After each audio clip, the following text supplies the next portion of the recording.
পারবেন। এই কথা বলে সকলকে সংগ্রামী অভিনন্দন জানিয়ে আমার কথা শেষ করছি। ইনকিলাব জিন্দাবাদ, এসএফআই জিন্দাবাদ। যে শিক্ষানীতি আনা হচ্ছে সেই শিক্ষানীতি নিয়ে কমরেড বিশ্বরূপ হাজরাকে অভিনন্দন। আমাদের সভা চলবে।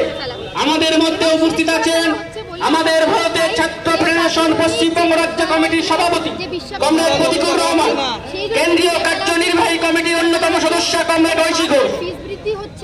তারা বলবে এই সভায় এখন বক্তব্য রাখবেন এসএফআই পশ্চিমবঙ্গ রাজ্য কমিটির অন্যতম সদস্য কমরেড টিউলিপ ঘোষ।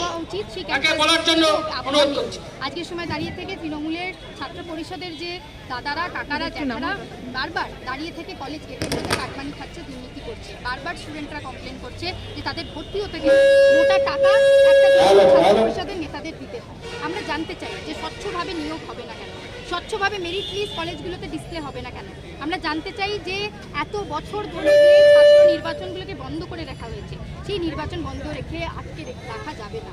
আমাদের দাবি যে ছাত্র সংসদ নির্বাচন স্বচ্ছভাবে করতে হবে এবং স্বচ্ছভাবে আমাদের যে দাবি সেগুলোকে সামনে রেখে যাতে গণতান্ত্রিক আবহাওয়া থাকে এই ক্যাম্পাসগুলোতে, এগুলো আমরা সামনে থেকে দাবি করছি।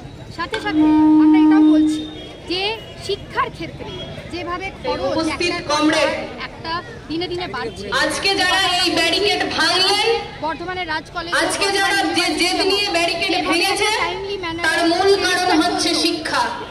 যে শিক্ষাটাকে এই তৃণমূলের সরকার, এই বিজেপির সরকার